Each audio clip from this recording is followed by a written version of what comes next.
vida empresarial, como a vida em geral, é um eterno aprendizado. Nós estamos aqui aprendendo o tempo todo. Ninguém nasce sabendo nada. Por que que um tem mais sucesso que o outro? Aí são características que a pessoa tem ou desenvolveu que dão uma vantagem competitiva boa para ela. Fala galera, aqui quem fala é o Márcio do canal Cortes Mente Empreendedora.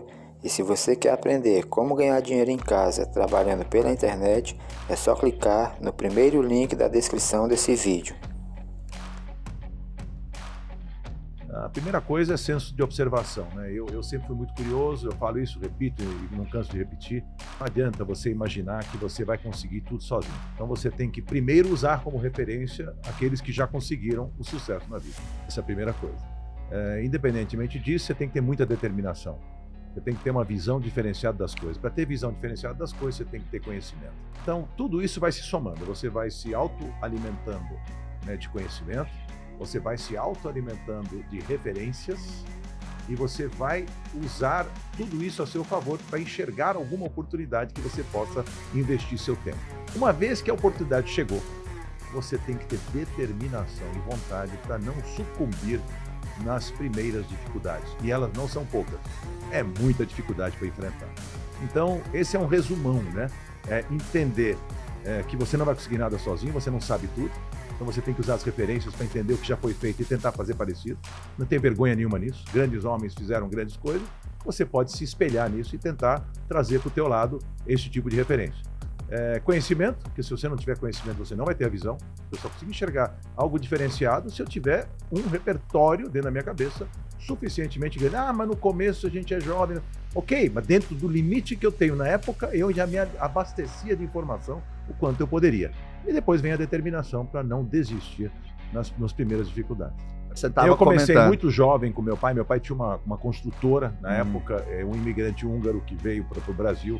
Chegou a ter uma grande construtora de obras pesadas, construiu Brasília, construiu metrô, construiu hidroelétricas. Ele trabalhava mais para o governo, que foi uma miopia dele na época, porque você ficar dependente de um grande cliente só, que é um governo que é complexo, atrapalhou a vida dele. Quando meu pai começou a ter muita dificuldade e tal, eu estava me formando, e eu me formei em administração e não em engenharia como ele queria. E aí fui procurar o meu caminho, e achei a publicidade interessante, achei que o Brasil tinha muita TV, tinha um parque gráfico espetacular na época, e isso precisa de propaganda, e eu via que as agências eram criativas. Então eu resolvi entrar nesse meio e me associei, na época, a uma pessoa e montei a minha primeira agência. Então, na verdade, eu não tive tanto tempo. O preparo foi trabalhar na empresa do meu pai, que era uma empresa gigantesca. Passei por todos os departamentos. Era um leitor voraz das coisas. Na época não tinha internet para você se informar. Você imagina, para o jovem era muito mais difícil. Hoje em dia o jovem tem uma facilidade muito maior. E aí eu fui de peito aberto e resolvi entrar num setor que eu não entendia nada. Mas eu era um administrador, eu fui tentar administrar o negócio para depois virar homem de marketing com o tempo. É o que você falou, sem grande ansiedade, mas com muita vontade, né? Tava querendo acontecer. E deu certo. E abri mão de um monte de coisas, abri mão de um monte de momentos com o filho, de uma série de coisas que realmente você precisa para se dedicar ao negócio, né? Então, não tem almoço grátis nesse negócio. Você vai ter que se dedicar a uma barbaridade. Eu pergunto eu tenho 9 negócios hoje. Aí eu perguntei outro dia, não vou aqui citar para qual deles, mas tem uma pessoa num dos negócios. Eu falei, qual é a tua prioridade? A minha prioridade é Deus, a minha família, depois o meu negócio. Eu falei, com o perdido, né? Eu falei assim, não que a sua família tem que ser prioridade, Deus você pode deixar como também uma das suas prioridades, mas eu acho assim, primeiro o seu negócio. Por quê? Porque nessa fase de vida, depois as coisas vão se alterar. Você vai poder. E quando você se dedica ao seu negócio, está se dedicando à sua família. Você vai trazer conforto para a sua família, você vai trazer, né, estabilidade para a sua família, uma vida mais bacana, mais digna. Então, o negócio também está correlacionado com família, porque é onde você vai poder pagar a melhor escola para o seu filho, onde você vai poder fazer uma série de coisas que o teu negócio está te proporcionando, entendeu? Então, vamos tentar inverter o eixo dessas prioridades e quem sabe nós vamos ter uma pessoa mais dedicada do que eu estou vendo que você quer ser. E a pessoa entendeu, né? As características muito importantes, né, de uma pessoa passam por várias vertentes, né? Obviamente que a formação acadêmica, a experiência, tal, tudo isso faz parte. Mas a pessoa, acho que eu vou mais atrás até do...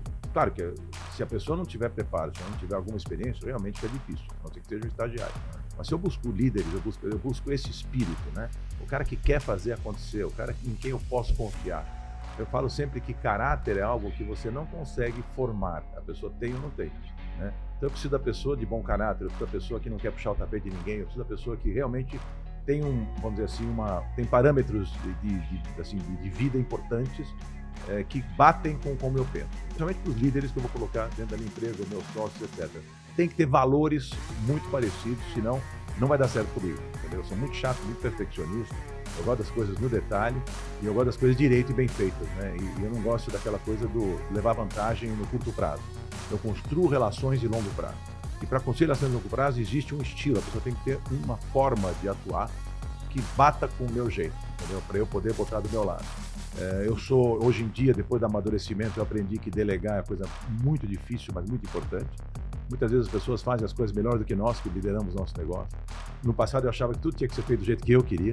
Eu tinha que orientar exatamente como eu queria que fizessem a coisa, mas não é bem assim. Mas para eu poder delegar com segurança, eu preciso ter a confiança nessa pessoa. Eu preciso ter a confiança que as decisões da pessoa vão ser baseadas em princípios e parâmetros que batem com os meus princípios, com os meus parâmetros. Não a forma de fazer. Essa ela faz do jeito que ela achar melhor. Inclusive, melhor do que eu faria, provavelmente. Senão, não preciso dela. Eu acho que sempre a complementaridade é fundamental. Eu preciso trazer gente complementar para o meu negócio. Quem faz igual a mim, de um de nós dois, a empresa não precisa. Eu já estou fazendo, eu preciso de alguém que faça diferente. Então, assim, essas coisas todas são bem calculadas, bem pensadas na hora de formar uma equipe. Contratar, reter, administrar talentos, né, e trazer as pessoas para dentro do jogo é fundamental. E como que você faz para evitar um turnover? Como você faz para as pessoas não saírem? Meritocracia na veia, né? Hoje em dia, falam muito em partnership.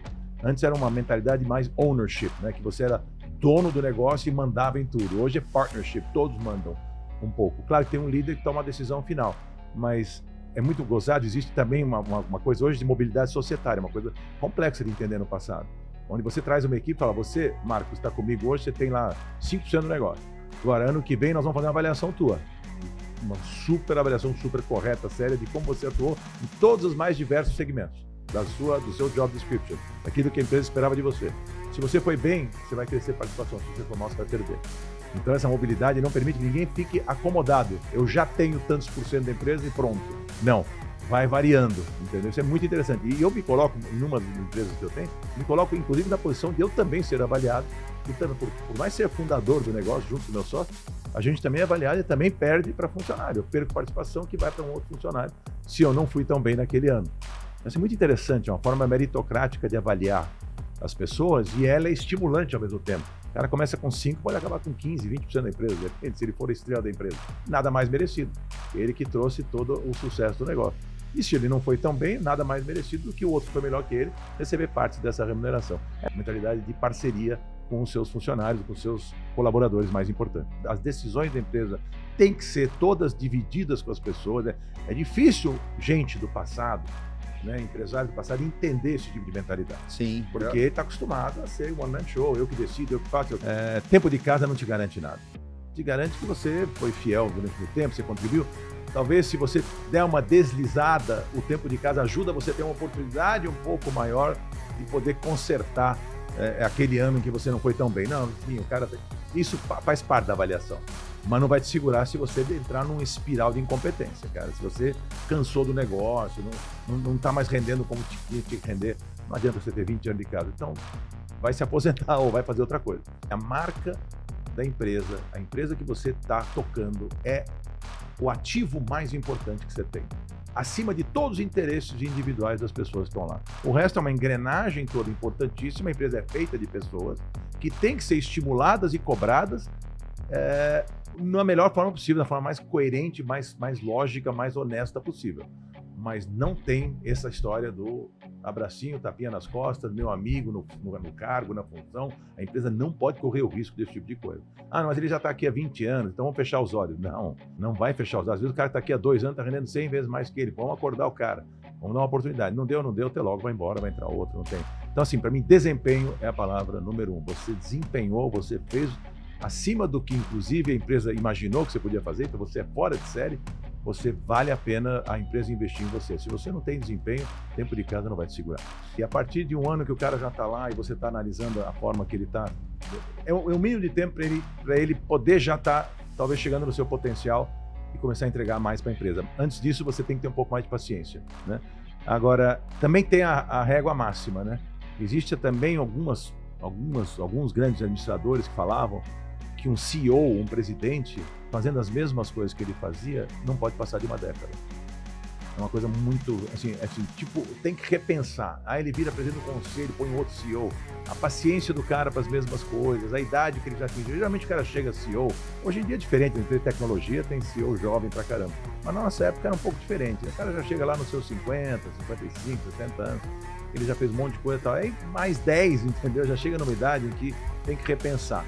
E é difícil, principalmente quando o cara na empresa é familiar, o cara o desapego é muito complexo. Ele não quer largar. E aí ele começa a prejudicar o negócio. Entendeu? Porque ele já não tem mais a mesma paciência, ele já quer tirar umas férias mais longas, ele já não tem mais. Então, ele não tem mais a mesma visão das coisas, ele está sempre olhando para dentro, não está mais olhando para fora. Então, dá para você se colocar em posições mais estratégicas.